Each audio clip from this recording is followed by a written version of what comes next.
언니, 나 무서워. 괜찮아. 언니가 여기 있잖아.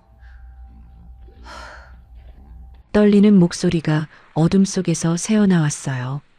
그녀는 아이의 작은 손을 꼭 잡았습니다. 새벽 4시 폐공장 구석의 녹슨 철문 틈으로 차가운 바람이 스며들었죠. 아이는 사흘째 이곳에 숨어 있었어요. 누군가에게 쫓기듯, 누군가를 피하듯. 그때였습니다. 골목 끝에서 엔진 소리가 들려왔어요. 하나, 둘, 셋. 검은 차들이 좁은 길목을 막아섰습니다.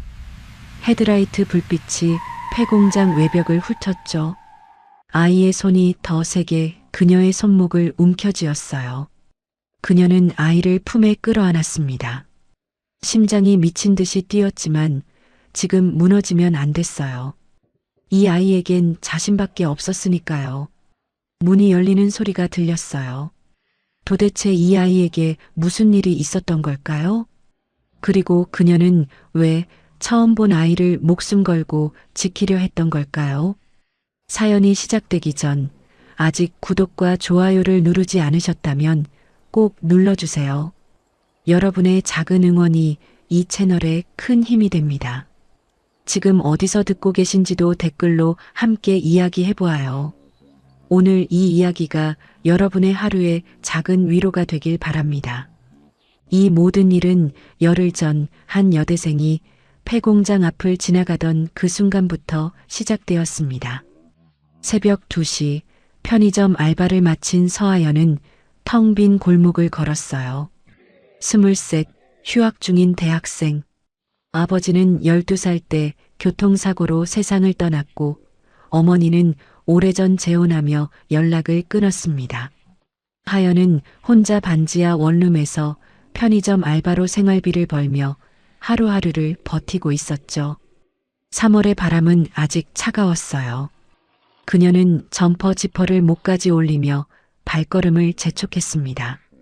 내일도 오전 수업 대신 알바가 잡혀 있었죠. 등록금은 반만 냈고 나머지는 다음 달까지 마련해야 했어요. 그때였습니다. 폐공장 담벼락 아래 뭔가 움직였어요. 하연은 걸음을 멈췄습니다. 처음엔 길고양이인 줄 알았죠. 하지만 다시 보니 사람이었어요. 아주 작은 사람. 웅크린 아이가 담벼락에 등을 붙이고 있었습니다. 하연은 조심스럽게 다가갔어요. 아이는 후드 달린 옷을 뒤집어 쓰고 있었죠. 얼굴은 보이지 않았습니다. 하지만 떨리는 어깨는 너무도 분명했어요. 얘야. 아이가 움찔했습니다. 괜찮아. 무섭지 않아. 하연은 천천히 쪼그려 앉았어요. 아이의 얼굴이 가로등 불빛 아래 드러났죠. 창백한 볼, 갈라진 입술, 며칠은 굶은 듯한 눈빛.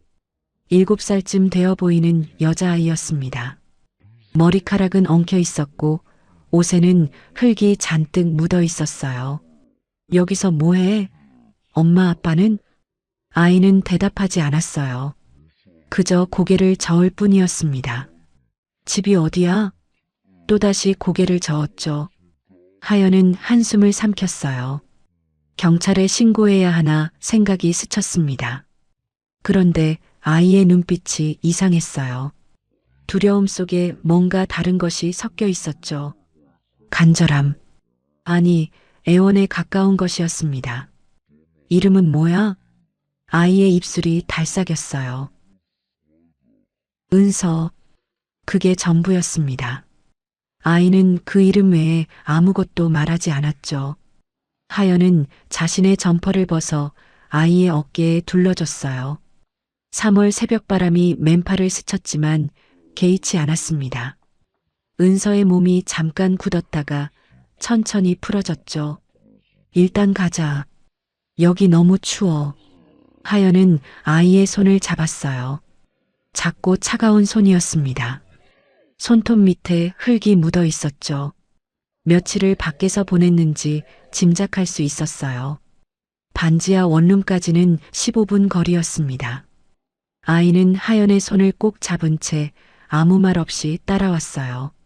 좁은 골목을 지나고 가파른 계단을 내려가 문을 열자 습한 공기가 코끝을 스쳤죠. 좁아서 미안해. 그래도 따뜻하긴 해. 8평짜리 방이었어요. 침대 하나, 책상 하나, 작은 싱크대. 그게 전부였습니다. 하지만 은서는 처음으로 긴장을 푼 듯 어깨를 내렸죠. 하연은 라면을 끓였어요. 냄비째 식탁에 올리고 젓가락을 건넸습니다. 은서는 처음엔 망설이는 듯 했지만 이내 허겁지겁 먹기 시작했죠.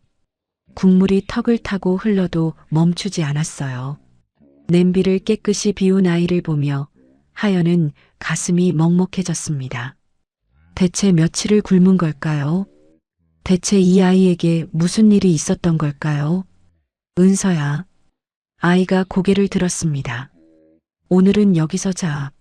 내일 이야기하자. 은서는 고개를 끄덕였어요. 하연이 침대 옆에 얇은 이불을 깔아주자 아이는 웅크린 채 눈을 감았습니다. 그리고 몇 분 지나지 않아 잠들었죠. 며칠간 제대로 잠을 못 잔 게 분명했어요. 하연은 작은 아이의 얼굴을 내려다봤습니다. 자면서도 미간을 찌푸리고 있었어요. 편안한 잠이 아니었죠. 가끔씩 몸이 움찔거렸습니다. 무서운 꿈이라도 꾸는 걸까요? 무슨 일이 있었던 거야, 너? 대답은 없었어요. 하연은 창문 틈으로 새어드는 가로등 불빛을 바라봤습니다. 신고를 해야 하나 다시 생각했죠. 하지만 아이의 눈빛이 자꾸 떠올랐어요. 누군가를 피해 숨어있던 그 눈빛. 경찰이 오면 더 무서워하지 않을까? 내일 한번 이야기해보자. 그녀는 낮은 목소리로 중얼거렸어요. 피곤함이 밀려왔지만 쉽게 잠들 수 없었습니다. 작은 아이의 숨소리를 들으며 하연은 천장을 올려다봤죠. 창밖에선 새벽바람이 전선줄을 흔들고 있었어요. 그날 밤 하연은 몰랐습니다. 이 작은 선택 하나가 앞으로 어떤 파도를 불러올지. 아침이 밝았어요. 하연은 4시간도 채 못 자고 눈을 떴습니다. 옆을 보니 은서가 여전히 웅크린 채 자고 있었죠. 어젯밤보다 얼굴빛이 조금 나아 보였어요. 따뜻한 곳에서 잤으니 당연한 일이었습니다. 하연은 조용히 일어나 세수를 했어요. 거울 속 얼굴은 피곤함으로 가득했죠. 다크서클이 눈 밑까지 내려와 있었습니다. 오늘도 알바 가야 하는데 혼잣말이 새어나왔어요. 오전 10시부터 오후 6시까지 편의점, 저녁 8시부터 자정까지 호프집 서빙. 하루에 2개씩 알바를 뛰는 게 일상이었습니다. 냉장고를 열었죠. 계란 3개, 김치 조금, 우유 반팩. 그게 전부였어요. 하연은 계란 2개로 후라이를 만들고 찬밥을 데워 식탁에 올렸습니다. 은서가 눈을 떴어요. 일어났어? 아이는 고개를 끄덕였습니다. 여전히 말이 없었죠. 밥 먹자. 많진 않은데 그래도 먹어야 힘이 나. 하연은 계란 후라이를 은서 앞에 밀어줬어요. 자신은 김치만 올린 밥을 먹었습니다. 은서가 조심스럽게 젓가락을 들었죠. 맛있어? 은서가 작게 고개를 끄덕였어요. 그 모습을 보며 하연은 슬며시 미소 지었습니다. 어젯밤 허겁지겁 라면을 먹던 모습이 떠올랐죠. 이 아이 대체 얼마나 굶었던 걸까요? 식사를 마친 뒤 하연은 은서 앞에 앉았어요. 은서야. 아이가 고개를 들었습니다. 언니가 물어보는 거 대답할 수 있어? 은서의 눈빛이 흔들렸어요. 하연은 최대한 부드러운 목소리로 말했습니다. 엄마 아빠는 어디 있어? 집은? 은서는 대답하지 않았어요. 고개를 숙인 채 입술만 달싹였죠. 혹시 도망 나온 거야? 나쁜 사람들 때문에? 그 순간 은서의 어깨가 움찔했습니다. 하연은 놓치지 않았어요. 은서야, 언니한테 말해줄 수 있어? 아이의 눈에 눈물이 고였어요. 작은 손이 하연의 손목을 붙잡았습니다. 신고하면 안 돼요. 처음으로 긴 문장이었어요. 목소리가 떨리고 있었죠. 왜? 경찰 아저씨들이 도와줄 수 있는데. 안 돼요. 신고하면 다시 데려가요. 그 사람들이. 은서의 목소리엔 공포가 묻어 있었습니다. 하연은 가슴이 철렁 내려앉았어요. 그 사람들이라니 대체 누구를 말하는 걸까요? 알았어. 알았어. 신고 안 할게. 하연은 아이의 손을 잡아줬어요. 작고 차가운 손이 부들부들 떨리고 있었습니다. 며칠만 여기 있어. 언니가 알아볼게. 은서가 고개를 끄덕였어요. 눈물이 볼을 타고 흘러내렸죠. 하연은 휴지를 건네며 아이의 눈물을 닦아줬습니다. 울지 마. 언니가 지켜줄게. 그 말이 입 밖으로 나온 순간 하연은 스스로도 놀랐어요. 자신이 무슨 힘이 있다고 이 아이를 지켜준다고 한 걸까요? 오전 9시 반 하연은 알바를 가기 위해 준비했어요. 은서에게 남은 우유와 과자를 꺼내줬습니다. 언니 저녁에 오니까 그때까지 여기 있어. 아무나 문 절대 열어주면 안 돼. 알았지? 은서가 고개를 끄덕였어요. 혼자 있을 수 있어? 네. 하연은 아이의 머리를 쓰다듬었습니다. 그리고 무거운 발걸음으로 문을 나섰죠. 편의점까지 걸어가는 15분 동안 하연은 생각에 잠겼어요. 이게 맞는 선택일까? 신고를 해야 하는 거 아닐까? 하지만 아이의 떨리는 목소리가 자꾸 귓가에 맴돌았습니다. 신고하면 안 돼요. 다시 데려가요. 대체 누가 저 아이를 데려가려는 걸까요? 편의점 알바는 곧했어요. 점심시간에 손님이 몰려들었고 혼자서 계산과 진열을 동시에 해야 했습니다. 점장은 쉬는 시간도 제대로 주지 않았죠. 서하연 씨, 창고 정리 좀 해요. 오늘 입고 많아. 네, 알겠습니다. 하연은 대답하며 창고로 향했어요. 무거운 박스를 나르다가 손등이 긁혔습니다. 피가 살짝 배어 나왔지만 밴드를 붙일 시간도 없었죠. 퇴근하면 은서 저녁 뭐 해주지. 그 생각만이 하루를 버티게 했어요. 오후 6시 편의점 알바가 끝났습니다. 하연은 서둘러 집으로 향했어요. 마트에 들러 라면 2개와 계란 1판을 샀죠. 오늘 번 돈의 3분의 1이 식비로 나갔습니다. 반지하 계단을 내려가며 하연은 불안해졌어요. 혹시 은서가 도망간 건 아닐까? 아니면 누가 데려간 건 아닐까? 문을 열자 은서가 구석에 웅크리고 있었습니다. 하연이 건네준 과자 봉지는 그대로였어요. 손도 대지 않았죠. 왜 안 먹었어? 언니 거잖아요. 하연은 가슴이 먹먹해졌습니다. 이 작은 아이가 자신을 배려한 거였어요. 바보야. 언니가 너한테 준 거니까 내 거야. 내일은 꼭 먹어. 알았지? 은서가 고개를 끄덕였어요. 작은 미소가 입가에 번졌습니다. 처음 보는 표정이었죠. 하연은 라면을 끓이며 생각했어요. 이 아이를 어떻게 해야 할까? 경찰에 신고하면 편하겠지만 아이의 공포에 질린 눈빛이 자꾸 떠올랐습니다. 며칠만 더 지켜보자.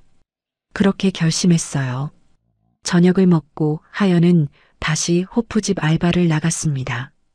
자정이 넘어 돌아왔을 때 은서는 이불을 꼭 껴안고 자고 있었어요. 하연은 지친 몸을 바닥에 누였습니다.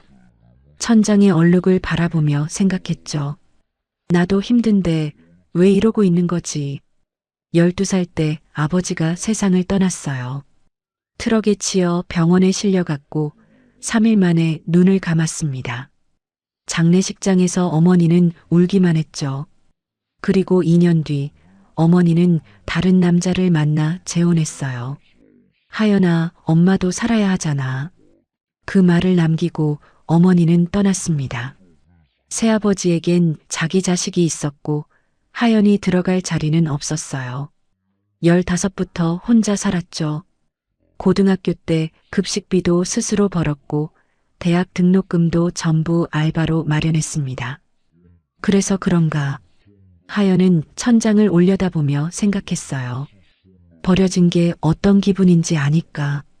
그래서 이 아이를 그냥 지나칠 수 없었던 건지도. 옆에서 은서가 잠꼬대를 했습니다. 엄마. 하연은 가만히 아이의 머리를 쓰다듬었어요. 하연의 손길에 은서의 얼굴이 조금 편안해졌습니다. 괜찮아. 언니가 여기 있어. 새벽 2시 하연은 그제야 눈을 감았어요. 그녀는 알지 못했습니다.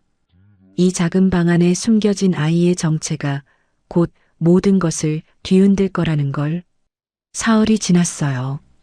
은서는 조금씩 말문을 열기 시작했습니다. 여전히 많은 말을 하진 않았지만 하연에게만큼은 눈을 마주쳤죠. 언니, 이거 뭐야? 응? 아, 그거 언니 교재야. 학교에서 쓰는 거. 언니 학교 다녀. 응, 근데 지금은 쉬고 있어. 돈 벌어야 해서. 은서가 고개를 갸웃거렸어요. 하연은 슬며시 웃으며 아이의 머리를 쓰다듬었습니다. 넌 나중에 학교 꼭 다녀야 해. 알았지?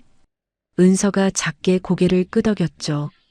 이 사흘 동안 하연은 은서에 대해 조금씩 알게 됐어요.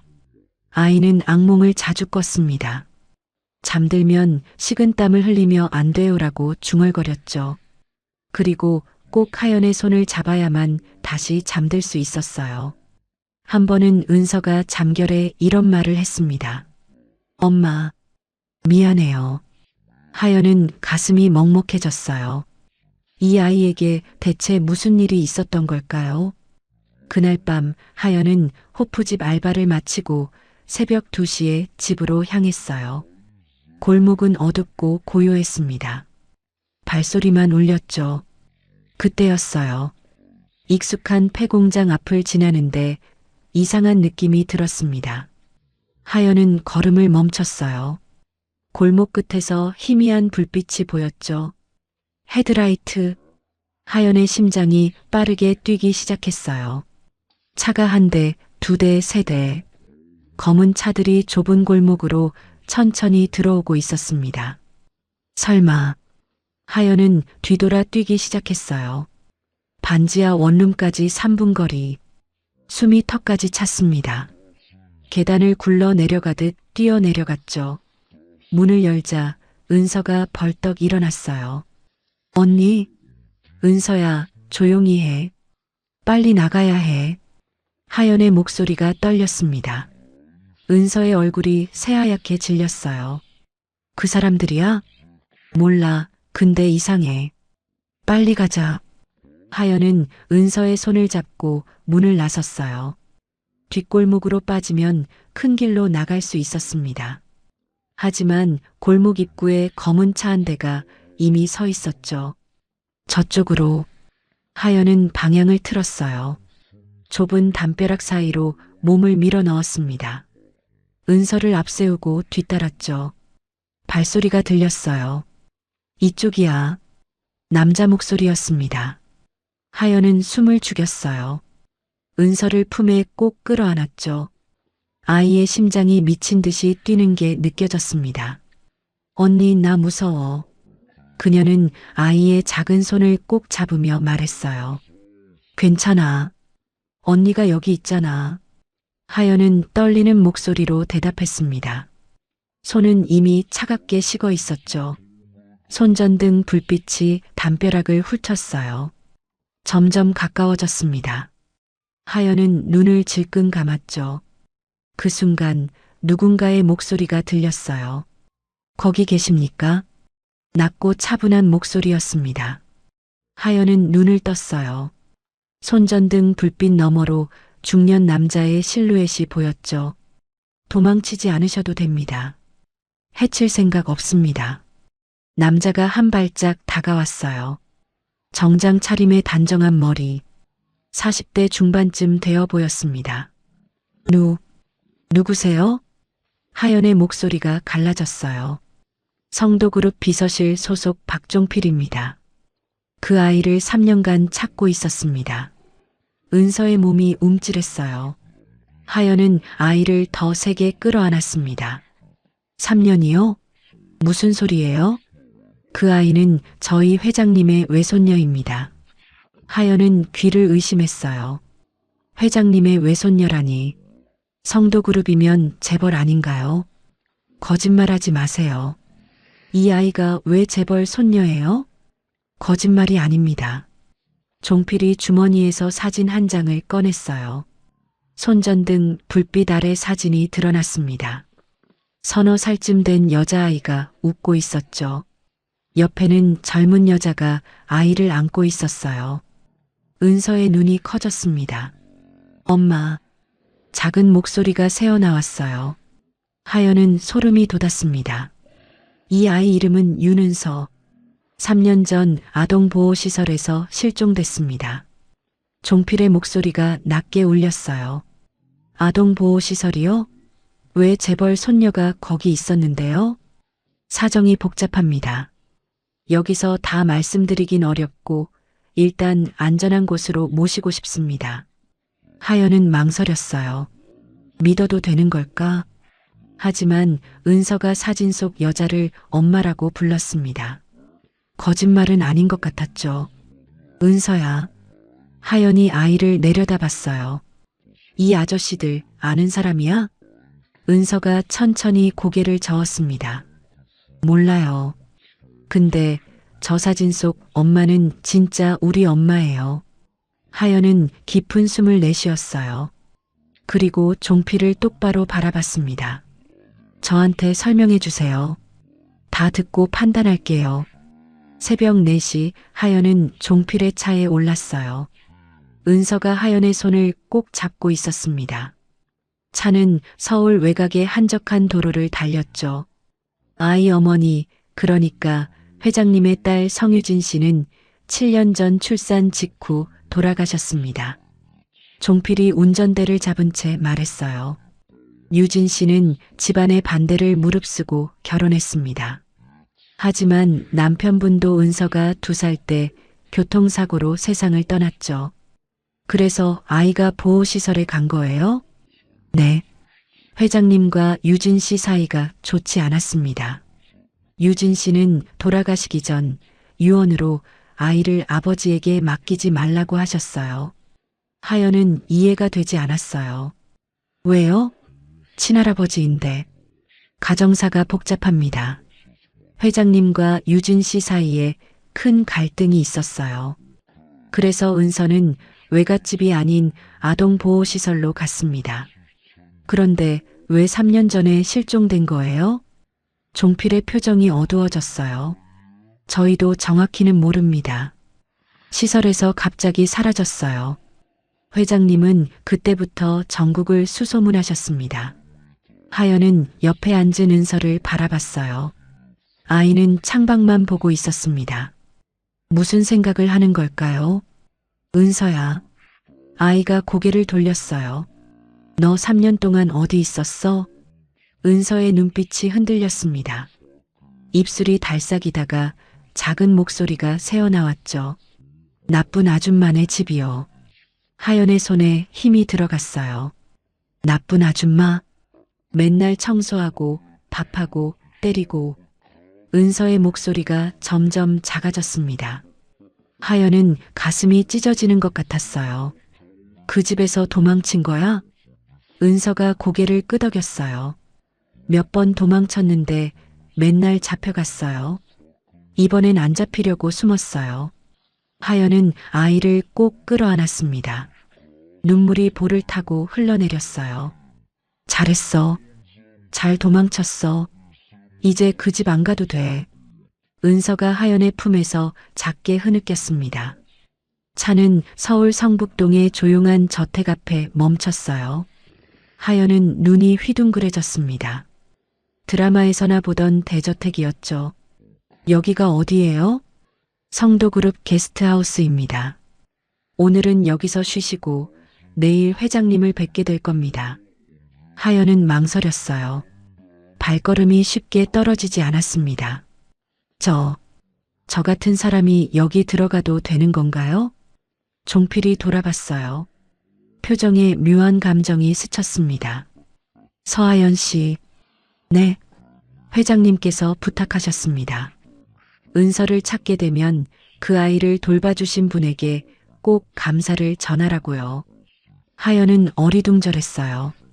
그냥 우연히 발견한 거예요. 우연히 발견한 게 다가 아닙니다. 종필의 목소리가 단호했어요. 다른 사람이었다면 경찰에 신고했을 겁니다. 그랬다면 은서는 또다시 나쁜 사람에게 보내졌겠죠. 하지만 서하연 씨는 아무 상관도 없는 이 아이를 지켰어요. 밥을 먹이고 재우고 돌봐줬습니다. 하연은 아무 말도 하지 못했어요.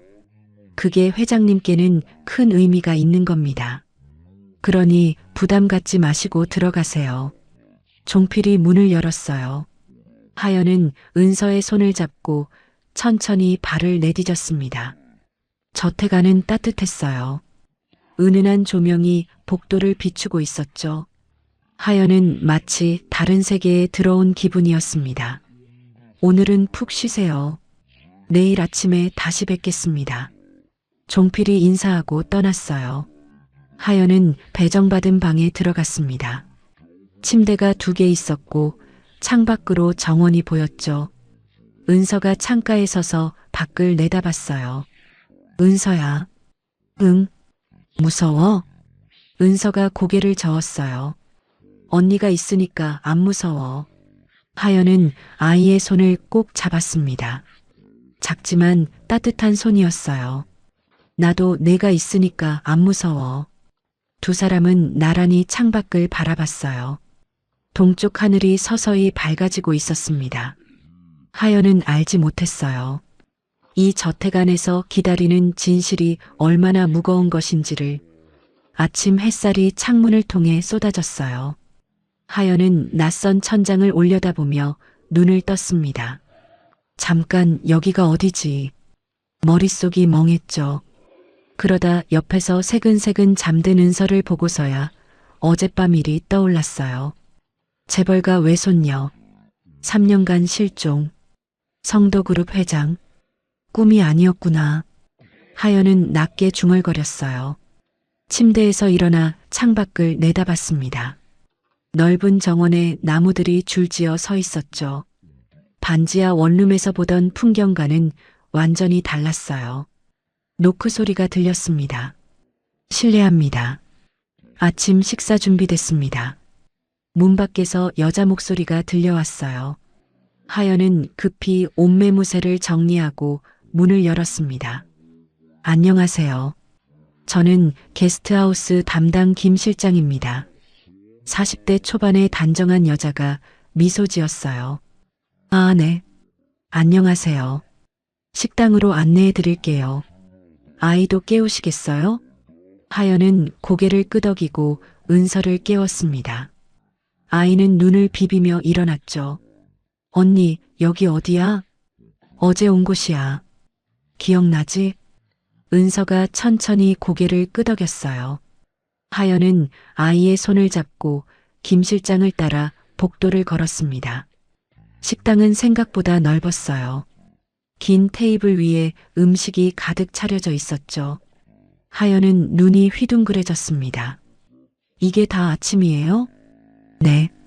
편하게 드세요. 하연은 멍하니 테이블을 바라봤어요. 반지하에서는 계란 후라이 하나 해먹기도 빠듯했는데 이건 마치 호텔 뷔페 같았습니다. 은서가 하연의 옷자락을 잡아당겼어요. 언니, 이거 먹어도 돼? 응, 먹어도 돼. 하연은 아이의 접시에 음식을 덜어줬습니다. 은서는 조심스럽게 숟가락을 들었죠. 맛있는지 눈이 동그래졌어요. 맛있어? 은서가 고개를 끄덕였습니다. 하연은 슬며시 미소 지었어요. 아이가 이렇게 편하게 밥 먹는 모습은 처음 봤죠. 식사를 마친 뒤 종필이 나타났어요. 서하연 씨, 회장님께서 뵙고 싶어 하십니다. 하연의 심장이 쿵 내려앉았습니다. 회장님이요? 저를요? 네. 은서도 함께요.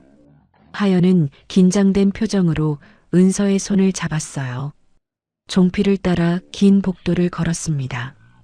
복도 벽에는 그림들이 걸려 있었죠. 하나하나가 비싸 보였어요. 큰 문 앞에서 종필이 멈췄습니다. 들어가세요. 문이 열렸어요. 넓은 서재가 눈에 들어왔습니다. 책장이 벽면을 가득 채우고 있었죠. 그리고 창가에 한 남자가 앉아 있었어요. 흰 머리카락 깊은 주름하지만 눈빛만은 날카로웠습니다. 78배 성도그룹 회장 성동훈이었어요. 가까이 오너라. 낮고 묵직한 목소리였습니다. 하연은 조심스럽게 다가갔어요. 은서는 하연의 뒤에 숨듯 서 있었죠. 성동훈의 시선이 은서에게 향했어요. 그 눈빛에 복잡한 감정이 스쳤습니다. 그리움, 죄책감, 그리고 슬픔. 은서야. 아이가 움찔했어요. 할아버지다. 기억나니? 은서는 고개를 저었습니다. 성동훈의 표정이 잠깐 일그러졌죠. 하지만 곧 애써 미소를 지었어요. 그래, 기억 못해도 괜찮다. 오래됐으니까. 성동훈이 하연을 바라봤습니다. 자네가 서하연인가? 네, 회장님. 우리 은서를 돌봐줘서 고맙네. 하연은 고개를 숙였어요. 아니에요. 당연히 해야 할 일을 한 것뿐이에요. 당연한 일이 아니야. 성동훈의 목소리가 단호했습니다. 3년 동안 이 아이를 찾았네. 사방팔방으로 사람을 풀었지만 찾지 못했어. 그런데 자네가 찾아줬어. 하연은 고개를 들었어요. 성동훈의 눈가가 붉어져 있었습니다. 은서가 자네한테만 마음을 연다고 들었네. 종필이한테서 그냥 제가 먼저 다가가서 그런 것 같아요. 아니야. 아이들은 본능적으로 알아. 누가 좋은 사람인지. 성동훈이 천천히 일어났어요. 창가로 다가가 밖을 내다봤습니다. 부탁이 있네. 네. 당분간 이 아이 곁에 있어줄 수 있겠나? 하연은 놀랐어요. 제가요? 하지만 저는 그냥 아무것도 아닌 사람이라고? 아니야. 성동훈이 돌아봤습니다. 눈빛이 진지했어요. 은서한테는 자네가 필요해. 적어도 아이가 안정될 때까지 자네가 곁에 있어줬으면 하네. 하연은 망설였어요. 자신은 보호자도 아니고 그냥 가난한 대학생일 뿐이었죠. 그때 은서가 하연의 손을 꼭 잡았어요. 언니 가지마. 작은 목소리였습니다. 하연은 아이를 내려다봤어요. 불안에 가득 찬 눈빛이 보였죠. 알겠습니다. 하연이 대답했어요. 은서가 안정될 때까지 제가 곁에 있을게요. 성동훈의 얼굴에 안도의 빛이 스쳤습니다. 고맙네. 그날 오후 가족회의가 열렸어요. 하연은 회의에 참석하지 않았지만 게스트하우스 복도에서 소리가 들려왔습니다. 큰 목소리가 울려 퍼졌죠. 아버님, 이게 말이 됩니까? 여자 목소리가 들렸어요. 하연은 걸음을 멈췄습니다. 그 여자가 누군지도 모르면서 은서를 맡기신다고요? 정민아, 목소리 낮춰. 남자가 말했어요. 정민의 남편 성준혁이었습니다. 55 회장의 아들이자 성도그룹의 부회장이죠. 목소리를 어떻게 낮춰요? 신분도 모르는 여자를 우리 집안에 들인다고요? 화가 난 목소리의 오정민이었어요. 회장의 며느리, 52살 부회장의 아내. 하연은 가슴이 철렁 내려앉았습니다. 저 여자가 뭘 노리고 접근했는지 알아요? 돈이에요, 돈. 재벌 손녀 돌봐줬다고 한몫 챙기려는 거라고요. 그만해라. 성동훈의 목소리가 들렸어요. 낮지만 단호했습니다. 그 아이는 내가 조사했어. 서하연이라는 사람이 어떤 사람인지. 조사요? 조사해서 뭘 아셨는데요? 휴학 중인 대학생이야. 아버지는 11년 전 교통사고로 돌아가셨고 어머니는 재혼해서 연락이 끊겼어. 지금은 혼자 반지하에서 알바하며 살고 있고 잠시 침묵이 흘렀어요. 그러니까 더 위험하다는 거잖아요. 정민의 목소리가 다시 높아졌습니다. 가난하고 외로운 사람이 재벌가에 들어오면 뭘 하겠어요? 돈 보고 달라붙은 거예요. 정민아. 성동훈의 목소리가 날카로워졌어요. 그만하라고 했어. 내 결정이야. 아버님. 은서가 저 아이한테만 마음을 연다는 건 종필이 직접 확인했어. 3일 동안 은서를 돌본 건 서하연이야. 경찰에 신고하면 편했을 텐데 그러지 않고 아이를 지켰어. 정민이 말문이 막힌 듯 침묵했어요. 며칠 더 지켜보겠네. 그래도 문제가 없으면 서하연을 은서의 임시 보호자로 정할 생각이야. 임시 보호자요? 그래. 법적으로. 아버님, 그건 너무. 내 결정이야. 대화가 끊겼어요. 하연은 벽에 등을 기댄 채 숨을 골랐습니다. 심장이 빠르게 뛰었죠. 돈 보고 달라붙은 거예요. 정민의 말이 귓가에 맴돌았어요. 하연은 입술을 깨물었습니다. 자신이 그렇게 보이는 게 당연한 걸까요? 가난한 여자가 재벌가에 들어왔으니 다들 그렇게 생각하는 게 당연한 걸까요? 저녁 무렵 하연은 정원을 산책했어요. 은서는 게스트하우스에서 저녁을 먹고 있었습니다. 벤치에 앉아 하늘을 올려다봤어요. 해가 지고 있었죠. 붉은 노을이 하늘을 물들이고 있었습니다. 산책 중이시네요. 뒤에서 목소리가 들렸어요. 하연이 돌아보니 종필이 서 있었습니다. 아, 네. 바람 좀 쐬려고요. 종필이 옆에 앉았어요. 오늘 회의 내용 들으셨죠? 하연은 고개를 끄덕였어요. 숨길 필요가 없었습니다. 죄송합니다. 정민 사모님이 좀 괜찮아요. 당연한 반응인 것 같아요. 하연이 쓸쓸하게 웃었어요. 저 같은 사람이 갑자기 나타났으니까요. 의심하는 게 당연하죠. 당연하지 않습니다. 종필의 목소리가 단호했어요. 서하연 씨는 아무 데가 없이 은서를 지켰습니다. 의심의 여지가 없어요. 하연은 종필을 바라봤어요. 비서실장님은 왜 저한테 잘해주세요? 회장님 명령이기도 하지만. 종필이 잠시 말을 멈췄어요. 저도 가난하게 자랐습니다. 부모님 없이 혼자 컸어요. 그래서 서하연 씨 처지가 남 같지 않아요. 하연은 놀랐어요. 이 사람도 비슷한 과거가 있었다니요. 회장님께서 저를 믿어주셨습니다. 20년 전에 아무것도 없던 저를 걷어주셨어요. 종필이 하늘을 올려다봤어요. 그래서 저는 회장님의 판단을 믿습니다. 서하연 씨를 선택하신 것도요. 하연은 아무 말도 하지 못했어요. 가슴이 먹먹해졌습니다. 정민 사모님은 시간이 지나면 달라지실 거예요. 지금은 경계하시지만 서하연 씨의 진심을 알게 되면요. 그랬으면 좋겠어요. 하연이 작게 대답했어요. 며칠이 지났습니다. 하연은 게스트하우스에서 은서와 함께 지냈어요. 아이는 하연 곁에서 조금씩 안정을 찾아갔죠. 악몽도 줄었고 웃는 횟수도 늘었습니다. 하지만 정민의 태도는 변하지 않았어요. 어느 날 아침 하연은 복도에서 정민과 마주쳤습니다. 정민은 하연을 위아래로 훑어봤어요. 아직도 여기 있네. 네. 언제까지 눌러앉을 생각이야? 돈 받으면 떠날 거지? 하연은 입술을 깨물었어요. 대꾸하지 않으려 했습니다. 대답해봐. 얼마면 되는데? 저는 돈 때문에 여기 있는 게 아니에요.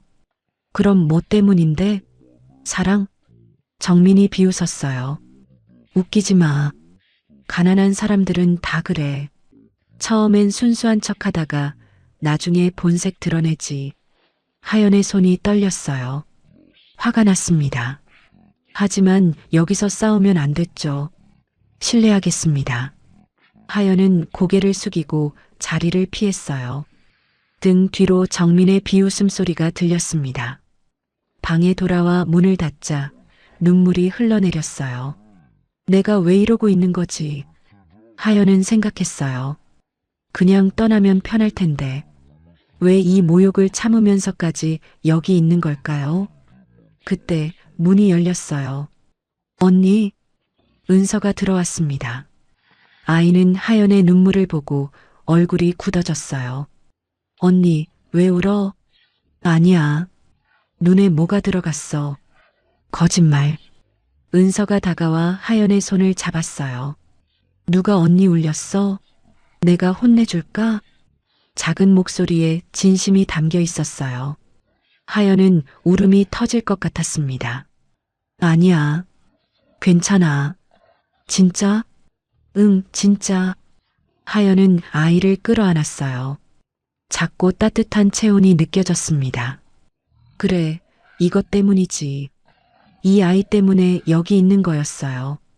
모욕을 참으면서도 떠나지 못하는 이유. 이 작은 아이가 자신을 필요로 하니까요. 그날 밤 하연은 창밖을 바라보며 생각에 잠겼어요. 정민의 말이 자꾸 떠올랐습니다. 돈 보고 달라붙은 거예요. 정말 자신이 그렇게 보이는 걸까요? 아무리 진심이어도 겉모습만 보면 그렇게 보일 수 있는 걸까요? 은서가 잠든 모습을 바라봤어요. 평화로운 얼굴이었습니다. 며칠 전까지만 해도 악몽에 시달리던 아이가 이제는 편하게 잠들어 있었죠. 조금만 더 버티자. 하연은 낮게 중얼거렸어요. 이 아이가 안정될 때까지만. 창밖에서 바람이 불었어요. 나뭇잎들이 흔들렸습니다. 하연은 알지 못했어요. 정민의 공격이 이제 시작에 불과하다는 것을. 일주일이 지났어요. 은서는 눈에 띄게 밝아졌습니다. 악몽은 거의 사라졌고 하연에게 먼저 말을 거는 횟수도 늘었죠. 게스트하우스 정원에서 뛰어노는 모습을 보면 처음 만났을 때 그 창백하고 겁에 질린 아이가 맞나 싶을 정도였어요. 언니, 저것 봐. 나비야. 은서가 손가락으로 꽃밭을 가리켰어요. 노란 나비 한 마리가 날아다니고 있었습니다. 예쁘다. 잡아볼까? 안 돼. 나비 아프잖아. 하연은 슬며시 웃었어요. 이 아이 마음이 참 고왔습니다. 그래, 안 잡을게. 그냥 보자. 두 사람은 나란히 벤치에 앉아 나비를 바라봤어요. 따스한 봄 햇살이 내리쬐었죠. 평화로운 오후였습니다. 하지만 그 평화는 오래가지 않았어요. 그날 저녁 가족 만찬이 열렸습니다. 하연은 참석하고 싶지 않았어요. 하지만 회장의 요청이었죠. 은서와 함께 식당으로 향했습니다. 긴 테이블에 사람들이 앉아 있었어요. 회장 성동훈, 부회장 성준혁, 그리고 오정민. 정민의 시선이 하연에게 꽂혔습니다. 차가운 눈빛이었죠. 앉아라. 회장이 말했어요. 하연은 조심스럽게 자리에 앉았습니다. 은서가 옆에 바짝 붙어 앉았죠. 식사가 시작됐어요. 분위기는 무거웠습니다. 포크와 나이프 소리만 울렸죠. 정민이 입을 열었어요. 아버님, 오늘 말씀드릴 게 있어요. 뭔데? 서하연 씨에 대해서요. 하연의 손이 멈췄어요. 심장이 빠르게 뛰기 시작했습니다. 조사를 좀 했어요. 더 자세히. 정민이 서류 봉투를 꺼냈어요. 테이블 위에 올려놓았죠. 아버님께서 조사하셨다고 하셨잖아요. 근데 빠진 게 있더라고요. 회장의 눈이 좁아졌어요. 빠진 게 뭔데? 이 여자 아버지요. 11년 전 교통사고로 돌아가셨다고 하셨죠? 그래. 그 사고 음주운전이었어요. 하연의 얼굴이 창백해졌어요. 숨이 막히는 것 같았습니다. 서하연 씨 아버지가 술 마시고 운전하다가 트럭이랑 부딪힌 거예요. 본인 과실이었죠. 정민아. 준혁이 낮은 목소리로 불렀어요. 하지만 정민은 멈추지 않았습니다.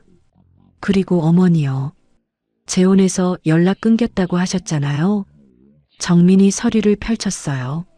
새아버지한테 자식이 둘 있었대요. 그래서 서하연 씨는 집에서 쫓겨났어요. 15살 때. 그만해라. 회장의 목소리가 낮아졌어요. 하지만 정민은 무시했습니다. 쫓겨난 뒤에 어떻게 살았는지 아세요? 고시원, 쪽방, 반지하. 이 집 저 집 전전하면서 알바로 버텼대요. 정민아. 준혁이 소리쳤어요. 정민이 돌아봤습니다. 왜요? 사실인데. 이런 환경에서 자란 사람이 우리 집안에 들어와도 돼요? 하연은 고개를 숙였어요. 눈물이 차올랐습니다. 손이 떨렸죠. 불쌍한 척하면서 접근한 거 아니에요? 재벌 손녀 돌봐줬으니까 평생 먹고 살 수 있겠다 싶었겠죠. 그만해. 회장이 테이블을 쳤어요. 쿵 하는 소리가 울렸습니다. 모두가 얼어붙었죠. 정민아, 내가 무슨 짓을 하는지 알고 있는 거냐? 아버님, 저는 그냥 조용히 해. 회장의 눈빛이 차가웠어요. 서하연. 하연이 고개를 들었습니다. 눈가가 붉어져 있었죠. 고개 들어라. 부끄러워할 거 없어. 회장님, 내 아버지가 어떻게 돌아가셨든 내 어머니가 어떤 사람이든 그건 내 잘못이 아니야. 회장의 목소리가 부드러워졌어요. 넌 혼자 힘으로 여기까지 버텨왔어. 그게 부끄러운 일이냐? 아니야. 대단한 거야. 하연의 눈에서 눈물이 흘러내렸어요. 참으려 했지만 참을 수가 없었습니다. 아버님, 정민이 소리쳤어요. 왜 저 여자 편을 드세요? 저는 이 집안을 걱정해서. 걱정? 회장이 비웃었어요.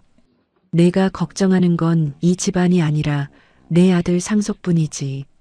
정민의 얼굴이 굳어졌어요. 은서가 돌아오니까 불안한 거 아니냐? 외손녀가 상속권을 가져갈까봐. 아버님, 그건 내 눈에 다 보여. 정민아. 회장이 자리에서 일어났어요. 오늘 만찬은 여기까지다. 서하연, 따라와라. 하연은 떨리는 다리로 일어났어요. 은서가 손을 꼭 잡아줬습니다. 정민의 시선이 등을 찔렀지만 하연은 뒤돌아보지 않았어요.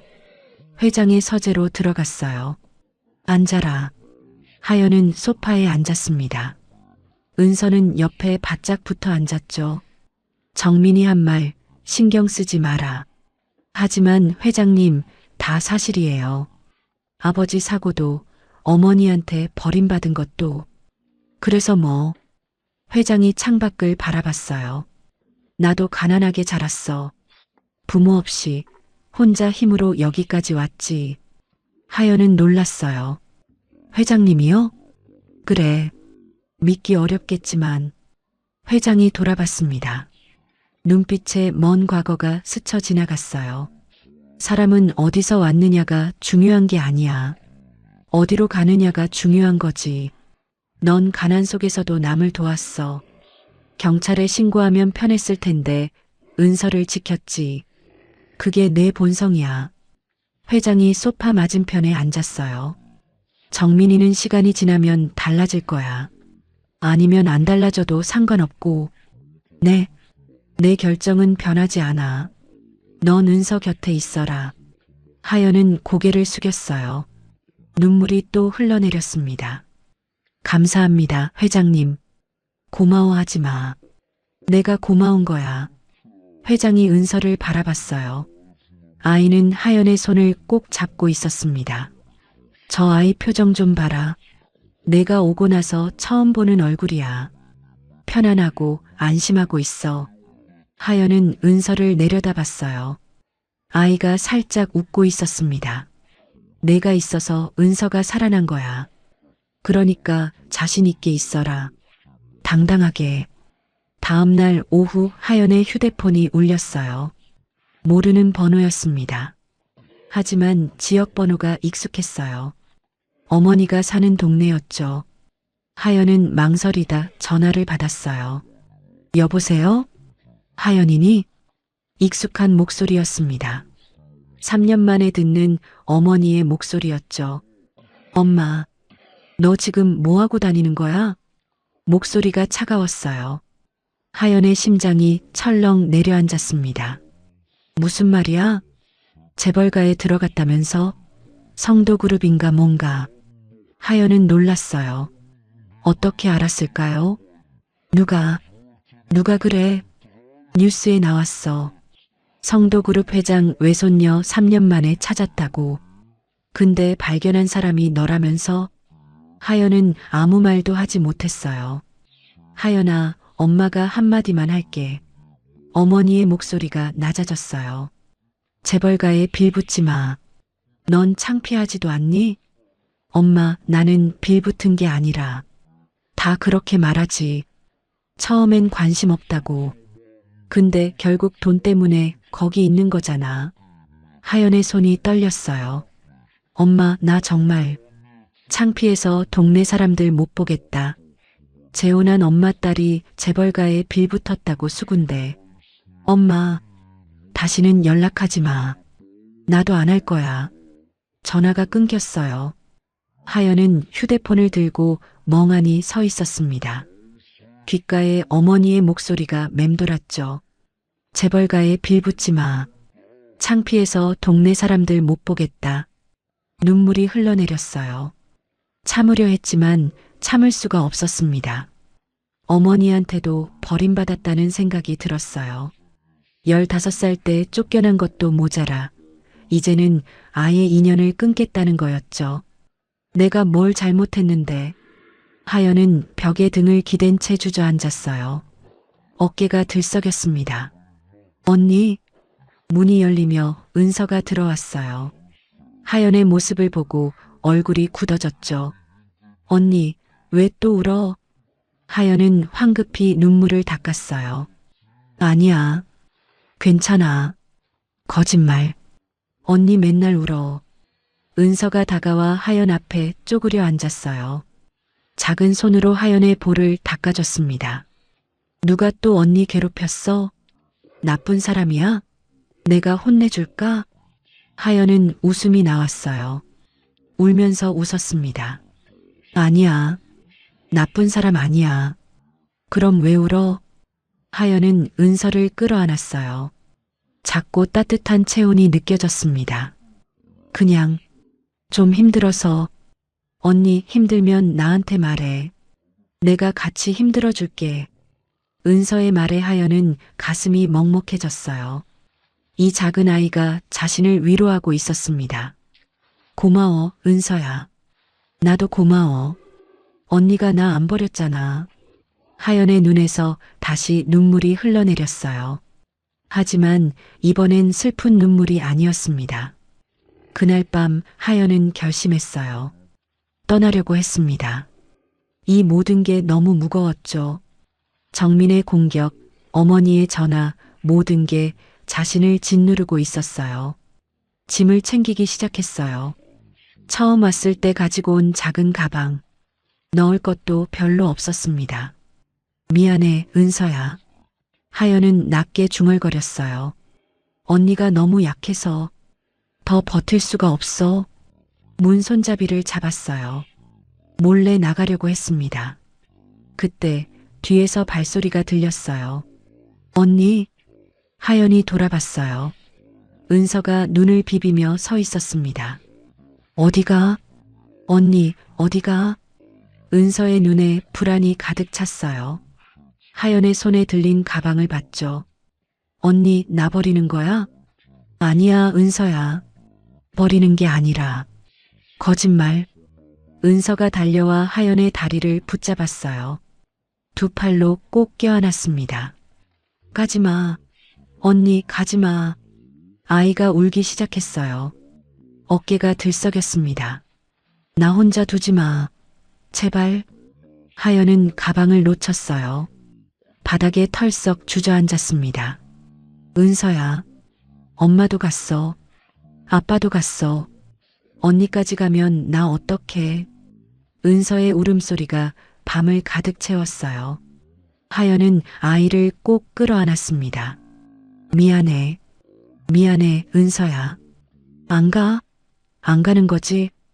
응, 안 가. 안 갈게. 하연의 눈에서도 눈물이 흘러내렸어요. 언니가 바보 같았어. 미안해. 진짜 안 가? 진짜야. 약속해. 하연은 은서의 새끼손가락을 자신의 새끼손가락에 걸었어요. 도장. 두 사람의 엄지가 맞닿았습니다.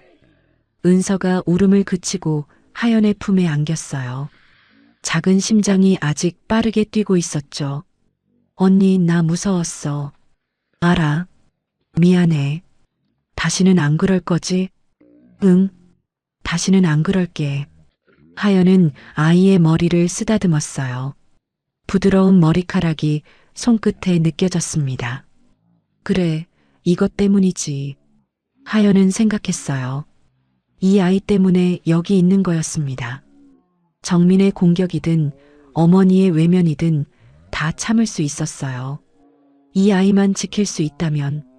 다음 날 아침 하연은 종필을 찾아갔어요.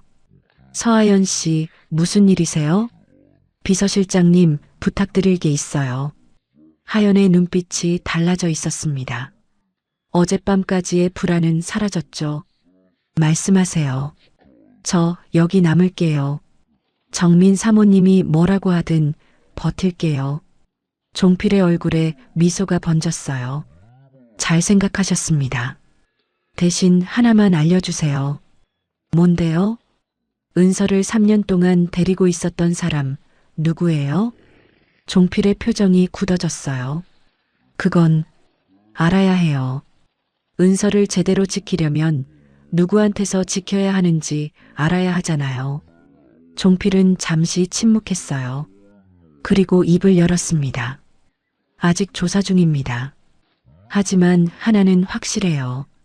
뭔데요? 그 사람들 단순히 일반적인 사람들이 아닙니다. 하연의 눈이 커졌어요. 무슨 뜻이에요? 누군가의 지시를 받았어요. 은서를 일부러 숨긴 겁니다. 하연의 심장이 빠르게 뛰었어요. 누가 그런 짓을? 아직 모릅니다. 하지만 곧 알게 될 거예요. 종필의 눈빛이 어두워졌어요. 회장님께서 직접 움직이고 계시니까요. 하연은 은서가 있는 방 쪽을 돌아봤어요. 아이는 아직 자고 있었습니다. 누군가가 일부러 은서를 숨겼다니요. 대체 누가 왜? 하연은 알지 못했어요. 그 진실이 얼마나 충격적인 것인지를. 그로부터 3일이 지났어요. 하연은 은서와 함께 평온한 일상을 보내고 있었습니다. 아침에 일어나 같이 밥을 먹고 정원을 산책하고 저녁엔 그림책을 읽어줬죠. 은서는 하루가 다르게 밝아졌어요. 언니, 이거 봐. 은서가 스케치북을 내밀었어요. 거기엔 두 사람이 손잡고 있는 그림이 있었습니다. 이게 누구야? 언니랑 나. 하연은 슬며시 웃었어요. 잘 그렸네. 근데 언니 머리가 왜 이렇게 삐죽삐죽해? 아침에 일어나면 그렇잖아. 하연은 웃음이 터졌습니다. 은서도 따라 웃었죠. 이 순간만큼은 모든 게 괜찮았어요. 정민의 차가운 시선도 어머니의 전화도 잊을 수 있었습니다. 그날 오후 갑작스러운 소식이 전해졌어요. 회장이 쓰러졌습니다. 하연은 종필에게서 연락을 받고 본관으로 달려갔어요. 복도에 사람들이 모여 있었죠. 정민이 창백한 얼굴로 서 있었고 준혁은 전화기를 붙들고 있었습니다. 무슨 일이에요? 하연이 종필에게 물었어요. 회장님께서 갑자기 쓰러지셨습니다. 지병이 악화됐어요. 지병이요? 심장이 안 좋으셨어요. 20년 넘게 앓고 계셨죠. 하연은 가슴이 철렁 내려앉았어요. 회장이 자신에게 그렇게 따뜻하게 대해줬는데 아픈 몸이었다니요. 지금 어디 계세요? 수술실입니다. 긴급 수술에 들어가셨어요. 하연은 은서를 데리러 게스트하우스로 갔어요. 아이는 그림을 그리고 있었습니다. 은서야, 응? 할아버지가 좀 편찮으셔. 같이 가볼까? 은서의 얼굴이 굳어졌어요. 할아버지, 아파? 응. 근데 의사 선생님들이 잘 치료해 주실 거야. 은서가 고개를 끄덕였어요. 하연의 손을 꼭 잡았습니다. 본관 대기실에는 무거운 침묵이 흐르고 있었어요. 정민은 소파에 앉아 손톱을 물어뜯고 있었습니다. 준혁은 창밖을 바라보며 서 있었고 종필은 수술실 앞을 지키고 있었어요. 하연은 은서와 함께 구석에 앉았어요. 아이는 하연의 손을 놓지 않았습니다. 1시간이 지나고 2시간이 지났어요. 아무도 말이 없었습니다. 그때 수술실 문이 열렸어요. 의사가 나왔습니다. 모두의 시선이 집중됐죠. 수술은 성공적으로 끝났습니다. 안도의 한숨이 터져 나왔어요. 정민이 가슴을 쓸어내렸습니다. 하지만 당분간 절대 안정이 필요합니다. 의식은 내일쯤 돌아오실 겁니다. 감사합니다, 선생님. 준혁이 고개를 숙였어요. 의사가 떠나자 대기실에 다시 침묵이 흘렀습니다. 종필이 앞으로 나왔어요. 여러분께 전해드릴 말씀이 있습니다. 모두의 시선이 종필에게 향했어요. 회장님께서 수술에 들어가시기 직전 저를 부르셨습니다. 만약의 사태에 대비해 보충 유언장을 작성하셨어요. 보충 유언장이요? 정민이 눈을 크게 떴어요. 네. 기존 유언장에 추가하는 내용입니다. 공증인도 급히 불러서 절차를 마쳤습니다. 종필이 서류 봉투를 꺼냈어요. 봉인이 찍혀 있었습니다. 회장님께서 의식이 돌아오시면 직접 말씀하시겠다고 하셨지만 혹시 모르니 저한테 미리 맡기셨습니다. 그래서 뭔데요? 빨리 말해요. 정민의 목소리가 날카로웠어요. 종필이 봉투를 열었습니다. 서류를 꺼내 읽기 시작했죠. 먼저 기존 유언장 내용을 말씀드리겠습니다. 대기실이 조용해졌어요. 숨소리조차 들리지 않았습니다. 첫째, 성도그룹의 경영권은 아들 성준혁에게 승계한다. 준혁이 고개를 끄덕였어요. 예상했던 내용이었죠. 둘째, 내 재산의 30%는 아들 성준혁에게 상속하고 나머지는 추후 지정한다. 정민이 눈을 찡그렸어요. 추후 지정이라니 그게 무슨 뜻일까요? 기존 유언장에는 여기까지만 적혀 있었습니다. 그리고 이번에 추가된 보충 유언장 내용을 읽겠습니다. 종필이 다음 장을 넘겼어요. 나 성동우는 기존 유언장에 다음 내용을 추가한다. 첫째, 외손녀 윤은서에게 내 재산의 40%를 상속한다. 정민의 얼굴이 일그러졌어요. 40%요? 아니 무슨... 사모님 잠시만요. 아직 끝나지 않았습니다. 종필이 정민을 제지했어요. 그리고 다음 문장을 읽었습니다. 둘째, 외손녀 윤은서의 법적 후견인은 서하연으로 지정한다. 대기실이 얼어붙었어요. 하연은 자신의 귀를 의심했습니다. 방금 뭐라고 했죠? 뭐라고요? 정민이 벌떡 일어났어요. 서하연이 은서의 법적 후견인이라고요? 그게 무슨 소리예요? 회장님의 유언입니다. 말도 안 돼. 저 여자가 누군데? 우리 집안 사람도 아닌데. 정민이 소리쳤어요. 얼굴이 불그락푸르락했습니다. 비서실장, 이건 분명 조작이에요. 아버님이 정신이 온전하셨겠어요? 수술 직전에 쓴 거잖아요. 공증인이 입회했습니다. 회장님께서는 의식이 명료하셨고 본인의 의지로 작성하셨습니다. 종필의 목소리가 단호했어요. 왜요? 왜 하필 저 여자를요? 정민이 이를 악물었어요. 가난하고 학력도 없고 가족도 없는 저 여자를 왜?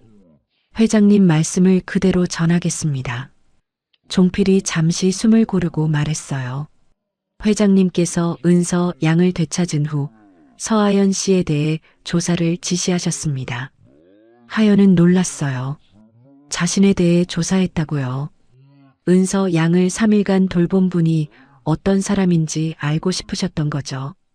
종필이 하연을 바라봤어요. 조사 결과 서하연 씨의 과거가 밝혀졌습니다. 15세 집에서 쫓겨나 혼자 살아온 것, 알바로 등록금을 벌며 버틴 것, 그 모든 게요. 그런 게 무슨 상관이에요. 정민이 끼어들었어요. 그래서 더 위험하다는 거잖아요. 가난한 사람이 재벌가에 들어오면 뭘 하겠어요? 사모님, 아직 끝나지 않았습니다. 종필이 정민을 제지하고 말을 이었어요. 조사 과정에서 한 가지가 더 발견됐습니다. 뭔데요? 2년 전 겨울 서하연 씨가 지하철역에서 넘어진 노인을 도와 병원까지 데려다 준 일이 있었습니다. 하연은 기억을 더듬었어요. 2년 전 겨울 지하철역 계단에서 넘어진 할머니, 그 노인이 회장님의 여동생이셨습니다. 하연의 눈이 커졌어요. 뭐라고요? 회장님 여동생 되시는 분이 계단에서 미끄러지셨을 때 서하연 씨가 달려가서 부축하고 병원까지 모셔다 드렸어요. 택시비도 본인이 내셨고요. 하연은 그날을 떠올렸어요. 할머니가 다리를 다쳤고 자신이 응급실까지 데려다 줬습니다. 할머니가 이름을 물었지만 대답하지 않고 떠났죠. 그때 CCTV 영상이 남아 있었습니다. 회장님께서 직접 확인하셨어요. 종필이 말을 이었어요. 회장님께서 그러셨습니다. 모두가 귀를 기울였어요. 저 아이는 2년 전에도 아무 대가 없이 남을 도왔어. 그리고 열흘 전에도 은서를 대가 없이 지켰지. 한 번이면 우연일 수 있어. 하지만 2번이면 그건 본성이야. 하연의 눈에 눈물이 고였어요. 내 가족들은 돈 때문에 은서를 원할 거야. 하지만 서하연은 달라. 저 아이는 은서를 사람으로 볼 거야. 재벌의 손녀가 아니라 그냥 은서라는 아이로. 정민의 얼굴이 굳어졌어요. 아무 말도 하지 못했습니다. 회장님께서 수술에 들어가시기 전 마지막으로 하신 말씀이 있습니다. 종필이 하연을 바라봤어요. 서하연이 은서를 발견한 건 우연이야. 하지만 그 우연을 기적으로 만든 건 저 아이의 선택이지. 나는 그 선택을 믿어. 하연은 눈물을 참을 수 없었어요. 볼을 타고 흘러내렸습니다. 저는 그냥 착한 일을 한 거죠. 보상을 바라지 않고. 종필이 고개를 끄덕였어요. 그게 바로 회장님께서 선택하신 이유입니다. 정민이 다가왔어요. 이거 인정 못해요. 목소리가 차갑게 떨렸습니다. 수술 직전에 급하게 쓴 유언장이잖아요. 정신이 온전했겠어요? 무효 소송 걸 거예요. 그건 사모님 자유입니다. 종필의 목소리는 여전히 차분했어요. 하지만 공증인이 회장님의 의식 상태를 확인했고 변호사도 입회했습니다. 법적으로 문제 없어요. 그리고 회장님께서 깨어나시면 직접 말씀하실 겁니다. 그때 가서 사모님 입장이 어떻게 될지는 모르겠네요. 정민의 얼굴이 일그러졌어요. 하지만 더 이상 말하지 못했습니다. 부회장님, 종필이 준혁을 불렀어요. 네, 회장님께서 당부하셨습니다. 은서 양과 서하연 씨를 보호해 달라고요. 아버지로서의 부탁이라고 하셨습니다. 준혁의 얼굴에 복잡한 감정이 스쳤어요. 잠시 침묵하다가 고개를 끄덕였습니다. 알겠습니다. 여보, 정민이 준혁을 노려봤어요. 당신까지 왜 그래요?